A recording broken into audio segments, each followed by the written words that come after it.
అయితే సార్ ఈ మా ఓపెన్‌గా చెప్పాలంటే చాలా వరకి వ్యూవర్స్‌కి గానీ, మనకి లైక్ ఎవరికీ నాలెడ్జ్ లేదు. ఒక వాస్క్యులర్ సర్జన్‌ని కలవాలి. ఎలాంటప్పుడు కలవాలి? ఓన్లీ కాళ్ళు నొప్పులున్నప్పుడు లైక్ వెరికోస్ వెయిన్స్ అయితే డెఫినిట్‌గా ఇప్పుడు తెలుస్తుంది. అయితే నాకు తెలిసిన ఒక అమ్మాయి 30 ప్లస్ ఉంది. తనకి ఎక్కడ ఏ ఇష్యూస్ లేదు. కాళ్ళల్లో యాంకిల్ దగ్గర స్లోగా స్వెల్లింగ్ స్టార్ట్ అయిందనమాట. మెల్లిగా first left and then right. స్లోగా మెల్లమెల్లగా పాక్కుంటూ బాడీ అంతా ఇన్‌ఫ్లమేషన్. ఎందుకు అనే రీజన్ తెలీదు. అలాంటప్పుడు జనరల్‌గా అందరికీ తెలిసిందేంది జనరల్ ఫిజిషియన్ దగ్గరికే ఎళ్తుంటాం. సో, దానికి ఇక్కడ వాస్క్యులర్ ఆర్ ఎండోవాస్క్యులర్ ఏమన్నా సంబంధం ఉంటుందా? ఉండే అవకాశం ఉంటుందండి. అంటే మనకు వాపు రావడానికి కారణాలు ఎప్పుడైనా కూడా బ్లడ్ ఫ్లోకి సంబంధించే ఉంటుంది.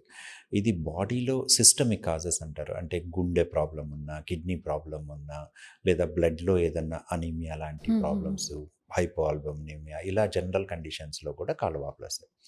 ఇలా కాకుండా స్పెసిఫిక్‌గా మీరు చెప్పినట్టు యంగ్ ఫీమేల్స్‌లో హుహు. వాళ్ళలో వాస్కులైటిస్ అనేది ఉంటుంది.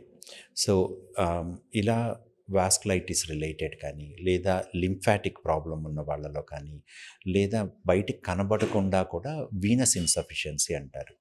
అలా వీనస్ ప్రాబ్లమ్స్ వల్ల కూడా కాళ్ళలో వాపు వచ్చి వాళ్ళకి ఇబ్బంది కలగడము అనేది జరుగుతూ ఉంటుంది.